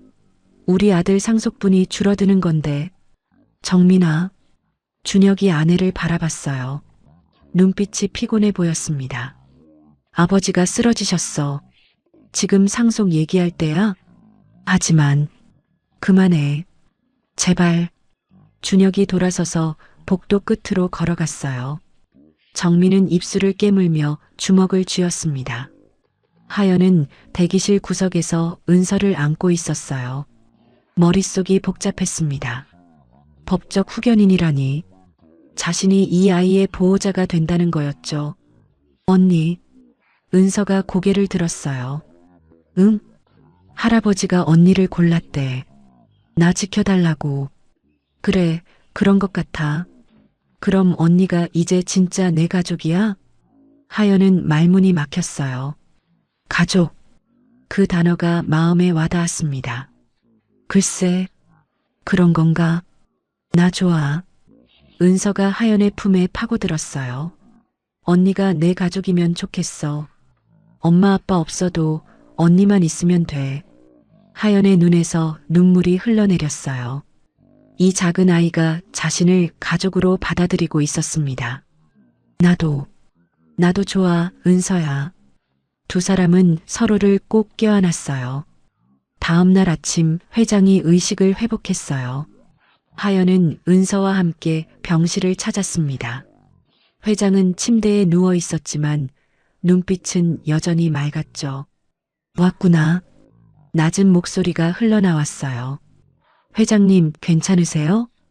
괜찮아. 아직 죽을 때가 아니야. 회장이 희미하게 웃었어요. 그리고 은서를 바라봤습니다. 은서야. 아이가 침대 가까이 다가갔어요. 할아버지, 아파? 조금. 근데 이제 괜찮아질 거야. 회장이 은서의 머리를 쓰다듬었어요. 손이 떨리고 있었습니다. 하연이. 회장이 하연을 불렀어요. 네, 회장님. 유언장 내용 들었지? 네. 갑작스러워서 놀랐을 거야. 미안하다. 회장의 목소리가 낮아졌어요. 시간이 없었어. 수술대에 올라가기 전에 꼭 정해놓고 싶었거든. 회장님, 내가 은서를 발견한 건 우연이야. 나도 알아. 회장이 창밖을 바라봤어요. 하지만 우연히 만난 아이를 3일 동안 지킨 건 내 선택이지. 경찰에 신고하면 편했을 텐데 그러지 않았어. 하연은 고개를 숙였어요. 그냥 아이가 너무 무서워하길래요. 그게 바로 내 본성이야. 회장이 하연을 바라봤어요. 조사하면서 알게 됐어. 2년 전에 내 동생을 도와준 것도 그건 정말 우연이었어요. 그 할머니가 회장님 동생인 줄도 몰랐고요. 알아. 그래서 더 대단한 거야. 회장이 힘겹게 손을 들어 하연의 손을 잡았어요. 누가 보든 안 보든 너는 똑같이 행동해. 그게 진짜 착한 사람이야. 하연의 눈에 눈물이 고였어요. 내가 유진이한테 해주지 못한 걸 은서한테 해주고 싶어. 근데 나는 시간이 얼마 남지 않았어. 회장님, 그런 말씀 마세요. 사실이야. 의사가 그랬어. 다음번엔 장담 못한다고. 회장의 눈가가 붉어졌어요. 그래서 내가 필요해. 은서 곁에서 내가 못해준 걸 대신해줘. 하연은 회장의 손을 꼭 잡았어요. 약속드릴게요. 은서를 꼭 지킬게요. 고맙다. 그 두 글자에 수많은 감정이 담겨 있었어요. 미안함, 고마움, 그리고 신뢰. 회장이 눈을 감았어요. 지쳐 보였습니다. 가봐라. 나는 좀 쉬어야겠다. 하연은 은서의 손을 잡고 병실을 나왔어요. 복도에서 종필이 기다리고 있었습니다. 서하연 씨. 네. 회장님께서 한 가지 더 말씀하시라고 하셨습니다. 뭔데요? 종필의 표정이 어두워졌어요. 은서 양을 3년간 숨긴 사람들 조사 결과가 나왔습니다. 하연의 심장이 빠르게 뛰었어요. 누가 그런 짓을 한 거예요? 아직 확실하진 않지만 한 가지는 분명합니다. 종필이 목소리를 낮췄어요. 그들은 돈을 받고 움직였어요. 누군가가 시킨 겁니다. 누가요? 그걸 지금 추적 중입니다. 종필이 하연을 똑바로 바라봤어요. 서하연 씨, 조심하세요. 은서 양이 돌아온 걸 반기지 않는 사람이 이 집안에 있을 수도 있습니다. 하연은 소름이 돋았어요. 이 집안에 은서가 하연의 손을 꼭 잡았습니다. 아이는 어른들의 대화를 다 이해하지 못했지만 불안한 기운은 느끼는 것 같았어요. 언니 무서워. 괜찮아. 언니가 지켜줄게. 하연은 은서를 끌어안았어요. 하지만 마음 한구석이 무거웠습니다. 누군가가 은서를 일부러 숨겼다면 그 사람은 은서가 돌아온 지금도 가만히 있지 않을 거예요. 하연은 알지 못했어요. 그 진실이 얼마나 충격적인 것인지 곧 드러나게 될 거라는 것을.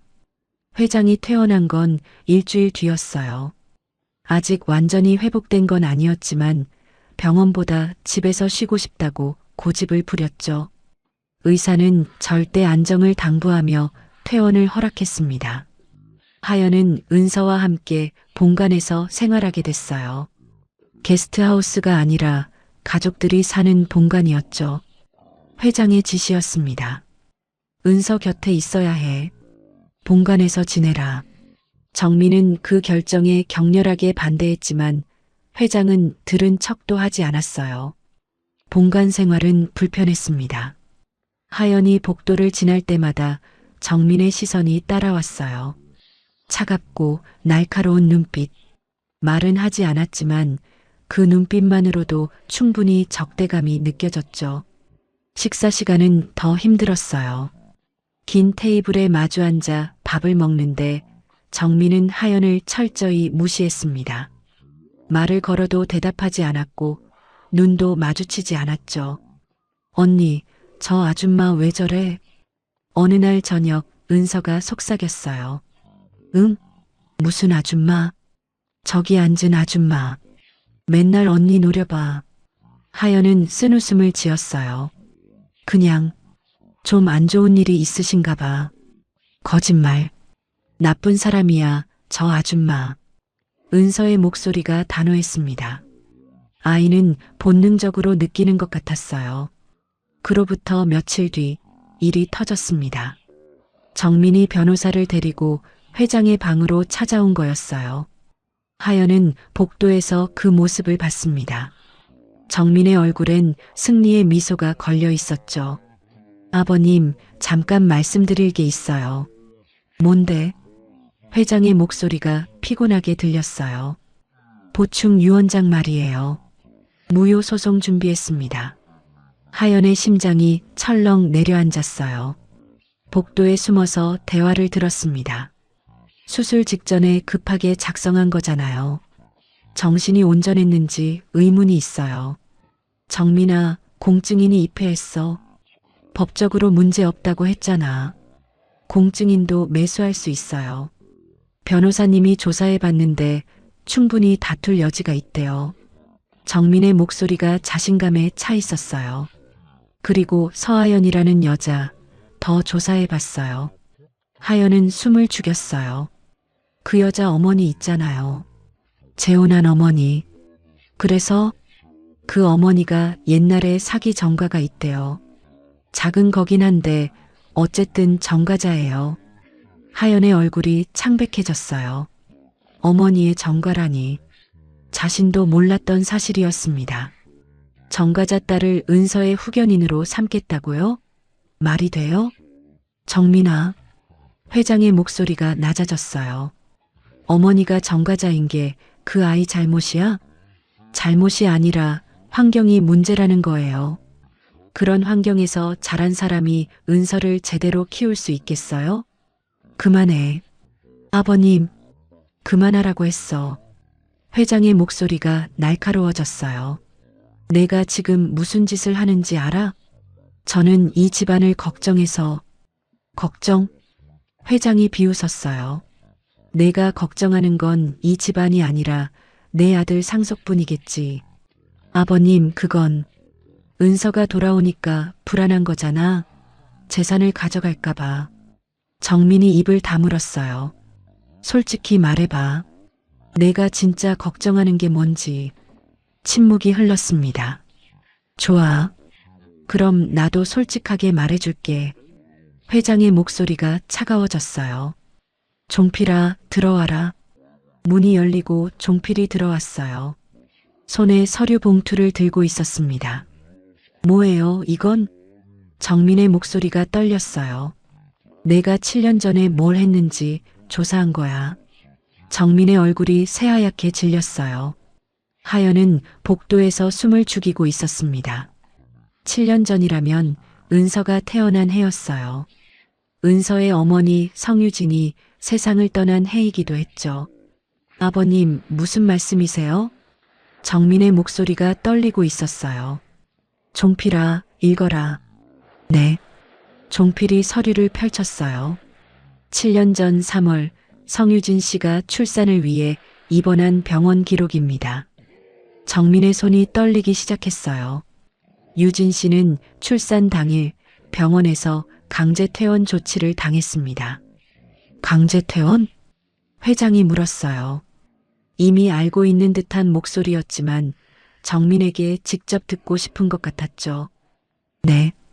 병원 측에서 갑자기 입원비 미납을 이유로 퇴원을 요구했습니다.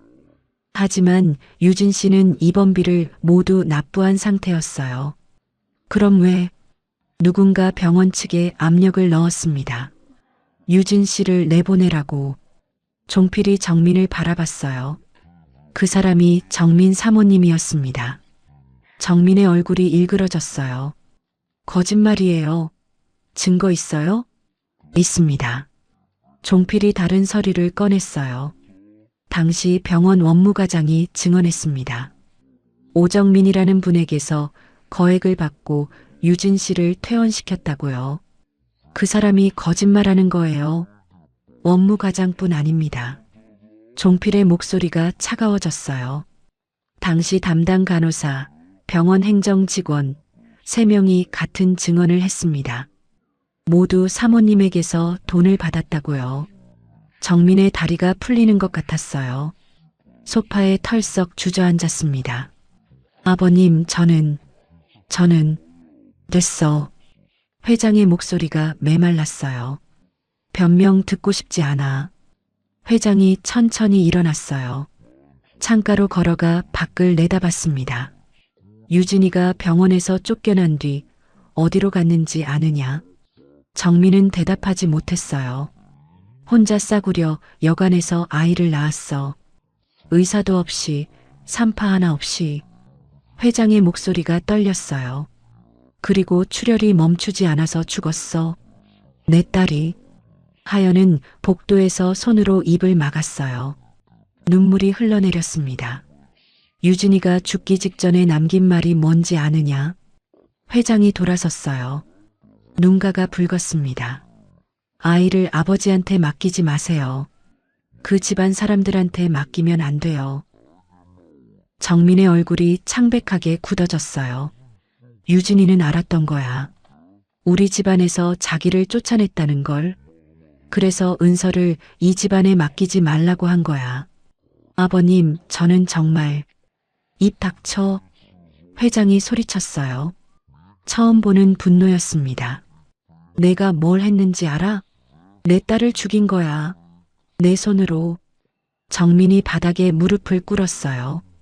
잘못했어요. 아버님, 제발. 왜 그랬어? 왜? 저는. 정민의 목소리가 흐느껴졌어요. 유진이가 낳은 아이가 무서웠어요. 그 아이가 태어나면 우리 준영이 상속분이 줄어들 거잖아요.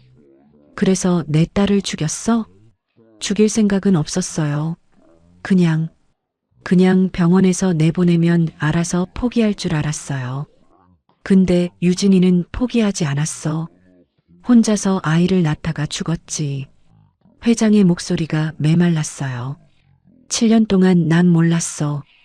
유진이가 왜 죽었는지, 왜 병원에서 쫓겨났는지. 정민이 고개를 숙였어요. 온몸이 떨리고 있었습니다. 유진이는 나를 원망했겠지. 아버지가 지켜주지 못했다고. 그래서 은서를 내게 맡기지 말라고 한 거야. 회장이 창밖을 바라봤어요. 근데 진짜 원망할 사람은 나야. 딸을 지켜주지 못한 나. 그때 문이 벌컥 열렸어요. 준혁이 서 있었습니다. 얼굴이 새하얗게 질려 있었죠. 지금 무슨 얘기를 하는 거예요? 준혁아. 회장이 아들을 바라봤어요. 정민이가 유진이를. 준혁의 목소리가 떨렸어요. 아내를 바라봤습니다. 정민아, 이게 사실이야? 정민은 대답하지 못했어요. 고개를 푹 숙인 채 바닥만 보고 있었습니다. 사실이냐고. 준혁이 소리쳤어요. 처음 보는 모습이었습니다. 미안해요. 정민의 입에서 작은 목소리가 새어나왔어요. 미안하다고? 준혁이 뒤로 물러섰어요. 믿을 수 없다는 표정이었습니다. 누나야. 내 친누나라고. 준혁의 눈에서 눈물이 흘러내렸어요. 어떻게 그럴 수 있어? 나도 몰랐어. 그렇게 될 줄은. 정말이야, 여보. 날 여보라고 부르지 마. 준혁이 고개를 돌렸어요. 아버지를 바라봤습니다. 아버지, 저 정말 몰랐어요. 유진 누나가 그렇게 죽은 줄. 알아. 회장의 목소리가 낮았어요. 내 잘못이 아니야. 하지만 제 아내가. 준혁이 무릎을 꿇었어요. 처음으로 아버지 앞에 무릎을 꿇는 모습이었습니다. 죄송합니다, 아버지.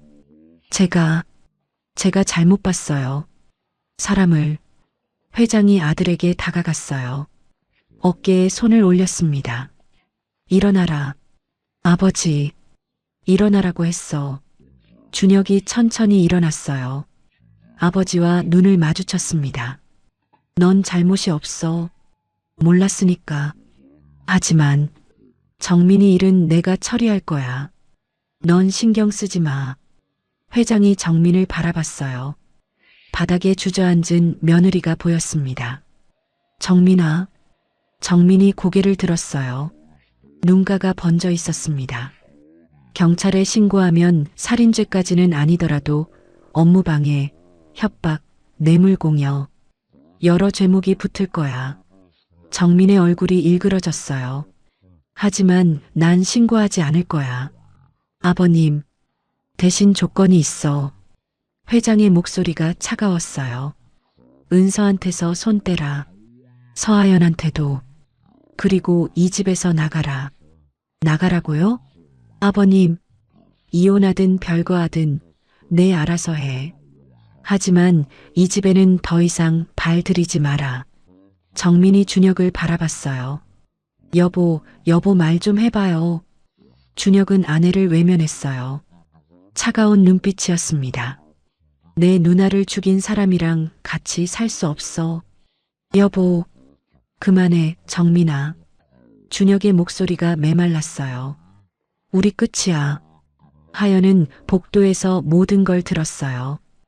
은서의 어머니가 그렇게 죽었다는 것. 정민이 그 죽음에 개입했다는 것. 모든 게 상속 때문이었다는 것. 눈물이 멈추지 않았어요. 은서가 3년간 숨겨진 것도 정민의 짓일까요? 아직 확실하진 않았지만 충분히 가능했습니다. 언니, 뒤에서 목소리가 들렸어요. 하연이 돌아보니 은서가 서 있었습니다. 왜 울어? 하연은 황급히 눈물을 닦았어요. 아니야.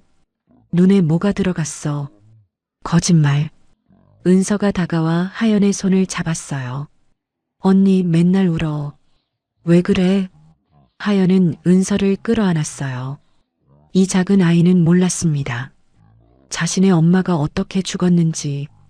은서야. 응. 언니가 꼭 지켜줄게. 약속해. 은서가 하연의 품에 파고들었어요. 나도 언니 지켜줄게. 하연은 쓸쓸하게 웃었어요. 이 작은 아이가 자신을 지켜주겠다니. 그날 저녁 종필이 하연을 찾아왔어요. 서하연 씨. 네. 오늘 일 들으셨죠? 하연은 고개를 끄덕였어요. 죄송합니다. 엿듣게 해서. 아닙니다.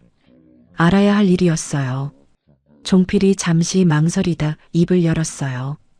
한 가지 더 말씀드릴 게 있습니다. 뭔데요? 은서 양을 3년간 숨긴 사람 밝혀졌습니다. 하연의 심장이 빠르게 뛰었어요. 누구예요? 정민 사모님이었습니다. 하연은 예상했지만 직접 듣자 온몸에 힘이 빠졌어요. 아동보호시설에서 은서 양을 데려간 사람들, 정민 사모님이 고용한 사람들이었어요. 왜 그런 짓을? 유진 씨의 딸이 살아있으면 상속권이 생기니까요. 종필의 목소리가 메말랐어요. 7년 전엔 유진 씨를 내쫓았고 3년 전엔 은서 양을 숨겼습니다. 모두 상속 때문이었어요. 하연은 주먹을 쥐었어요. 분노가 치밀었습니다. 그 사람들 은서를 어떻게 한 거예요? 3년 동안. 아직 조사 중입니다.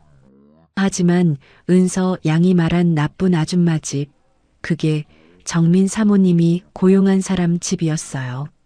하연은 은서가 처음 만났을 때 얼마나 창백하고 굶주려 있었는지 떠올렸어요. 그 모든 게 정민의 짓이었습니다. 회장님께서 정민 사모님을 경찰에 신고하지 않으신다고 하셨는데, 하지만 은서한테 한 짓은 그건 별개입니다. 종필의 눈빛이 차가워졌어요. 은서 양을 납치하고 학대한 건 명백한 범죄예요.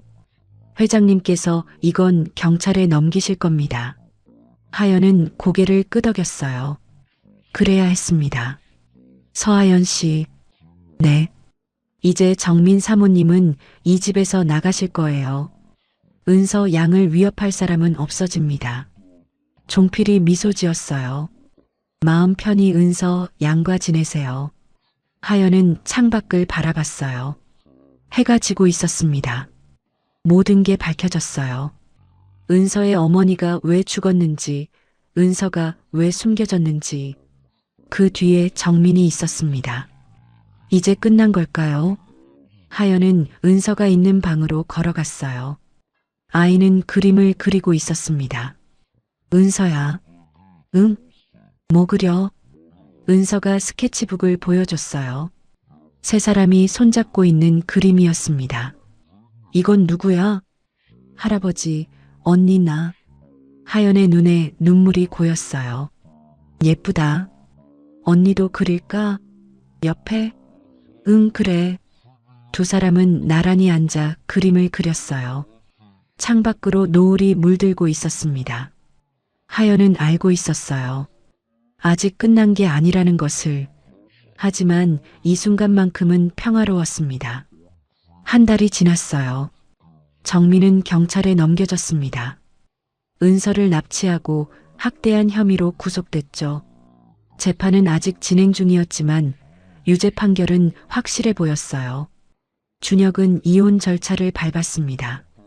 그리고 회사 일에서 손을 떼고 조용히 지방으로 내려갔어요. 아버지에게 용서를 구하고 싶었지만 아직 그럴 자격이 없다고 생각했죠.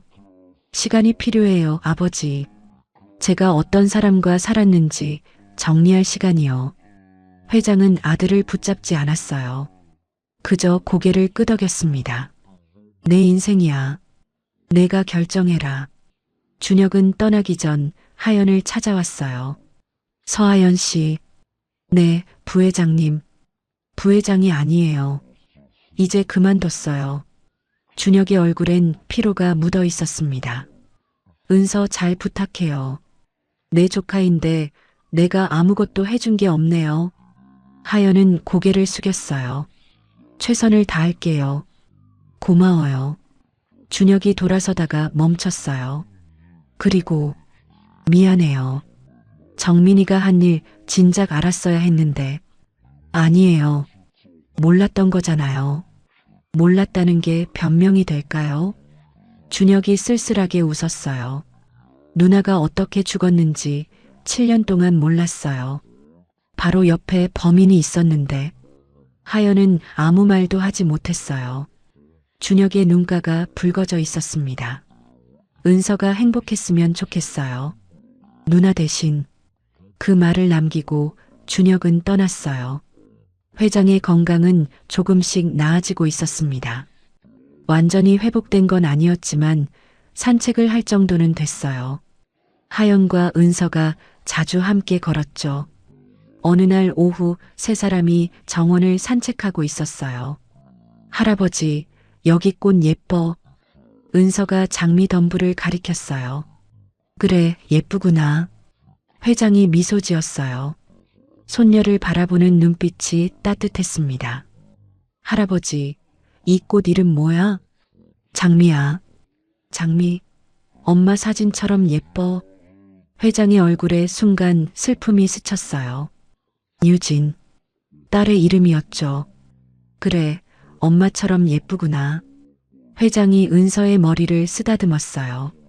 내 엄마는 장미를 좋아했어. 이 정원에 장미를 심은 것도 유진이었지. 은서의 눈이 동그래졌어요. 정말? 응.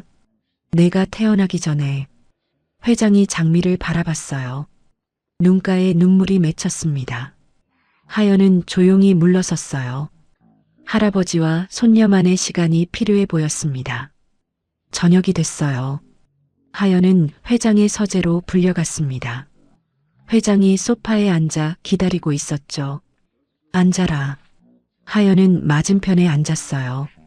말할 게 있어서. 회장이 서류 봉투를 꺼냈어요. 테이블 위에 올려놓았습니다. 이게 뭐예요? 은서 양육비하고 내 생활비야. 하연은 봉투를 열어봤어요. 숫자가 적힌 서류가 있었습니다. 회장님, 이건 너무 많아요. 많지 않아. 회장의 목소리가 단호했어요. 내가 은서의 법적 후견인이야. 아이를 키우려면 돈이 필요해. 하지만 거절하지 마라. 회장이 하연을 바라봤어요.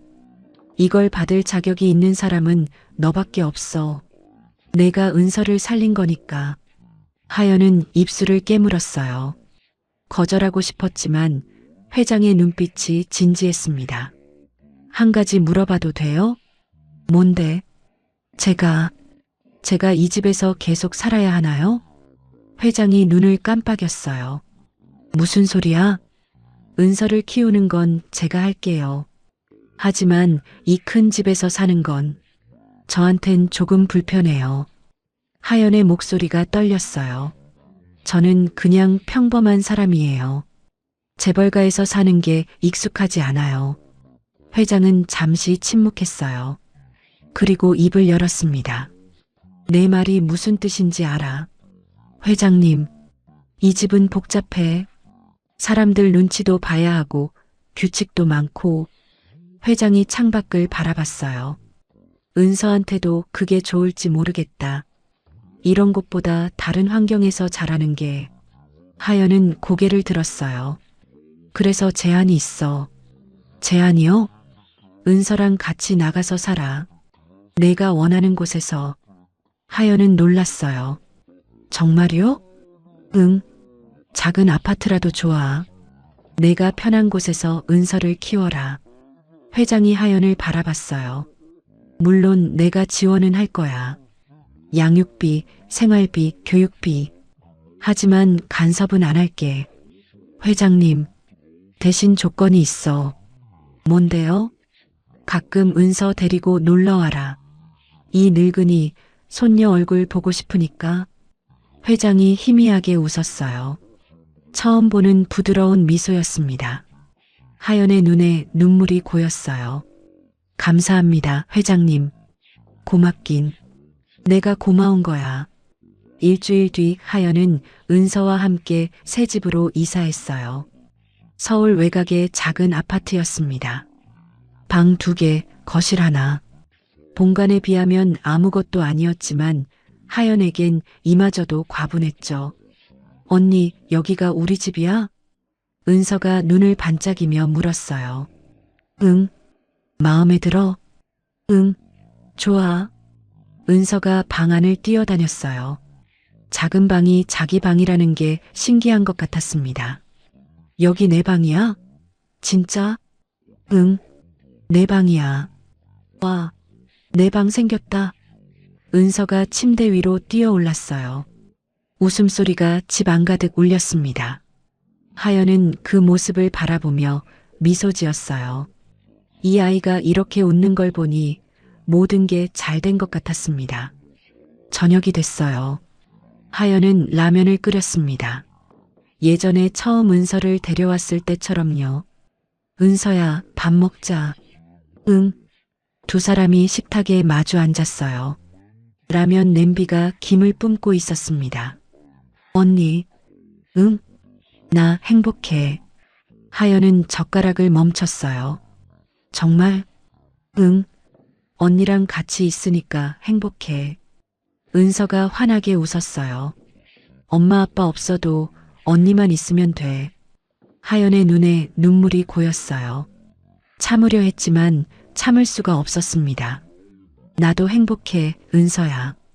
언니, 왜 울어? 또? 기뻐서 그래. 기쁜데 울어? 응. 사람은 기뻐도 울어. 은서가 고개를 갸웃거렸어요. 이해가 안 되는 눈치였죠. 이상해, 언니. 그래, 이상하지. 하연은 웃으며 눈물을 닦았어요. 자, 라면 먹자. 불겠어. 두 사람은 마주보며 라면을 먹었어요. 따뜻한 국물이 목을 타고 내려갔습니다. 창밖으로 저녁 노을이 물들고 있었어요. 한 달이 더 지났습니다. 하연은 복학 신청을 했어요. 휴학했던 대학에 다시 다니기로 한 거였죠. 은서는 근처 유치원에 다니기 시작했습니다. 아침에 일어나 같이 밥 먹고 하연은 학교에, 은서는 유치원에, 저녁에 다시 만나 밥을 먹고 그림책을 읽고 잠을 자고 평범한 일상이었어요. 하지만 하연에겐 그게 기적 같았습니다. 어느 날 저녁 은서가 물었어요. 언니, 응? 언니는 나랑 뭐야? 하연은 잠시 생각했어요. 글쎄, 후견인? 후견인이 뭐야? 보호자 같은 거야. 널 지켜주는 사람. 은서가 고개를 저었어요. 아니야. 응? 언니는 내 엄마야. 하연은 가슴이 뜨거워졌어요. 엄마라고? 응. 엄마처럼 밥 해주고 책 읽어주고 안아주잖아. 그럼 엄마지. 은서가 진지한 얼굴로 말했어요. 언니, 내 엄마 해줘. 응? 하연은 은서를 끌어안았어요. 눈물이 주르륵 흘러내렸습니다. 그래, 내가 은서 엄마 할게. 진짜? 응, 진짜야. 은서가 하연의 품에 파고들었어요. 사랑해, 엄마. 처음 듣는 말이었어요. 하연은 울면서 웃었습니다. 나도 사랑해, 은서야. 창밖으로 별이 떠오르고 있었어요. 하연은 잠든 은서의 얼굴을 바라봤습니다. 평화로운 얼굴이었어요. 더 이상 악몽에 시달리지 않았죠. 꼭 피가 섞여야만 진짜 가족인 건 아니구나. 하연은 생각했어요. 자신은 어머니에게 버림받았습니다. 아버지는 일찍 돌아가셨고 홀로 살아왔죠. 가족이라는 게 뭔지 잊고 있었어요. 하지만 지금은 알았습니다. 가족은 같이 밥 먹고 웃고 울고 지켜주는 사람이었어요. 피가 아니라 마음으로 연결되는 거였죠. 은서야. 하연이 작게 속삭였어요. 우리 행복하게 살자. 은서는 대답 없이 새근새근 잠들어 있었습니다. 하연은 아이의 이마에 살짝 입을 맞췄어요. 그리고 눈을 감았습니다. 새로운 가족의 첫날 밤이었어요. 오늘 이야기 어떠셨나요? 폐공장에서 웅크리고 있던 작은 아이 하나. 그 아이를 외면하지 않은 스물셋 여대생의 선택이 두 사람의 인생을 바꿔놓았어요. 하연은 아무것도 바라지 않았습니다. 그저 추운 밤 배고픈 아이가 안쓰러웠을 뿐이었죠. 하지만 그 작은 마음 하나가 기적이 됐어요. 꼭 피가 섞여야만 가족인 건 아니에요. 함께 밥 먹고 웃고 울고 서로를 지켜주는 사람. 그게 진짜 가족이 아닐까요? 여러분의 하루에도 작은 선택이 있을 거예요. 누군가에게 건네는 따뜻한 말 한마디, 외면하지 않는 시선 하나. 그게 언젠가 누군가의 인생을 바꿀지도 몰라요. 오늘 이야기가 마음에 드셨다면 구독과 좋아요, 알림 설정 부탁드려요. 여러분의 작은 응원이 이 채널에 큰 힘이 됩니다. 혹시 비슷한 경험이 있으시다면 댓글로 나눠주세요. 여러분의 이야기도 듣고 싶어요. 오늘도 들어주셔서 감사합니다. 행복한 하루 보내세요.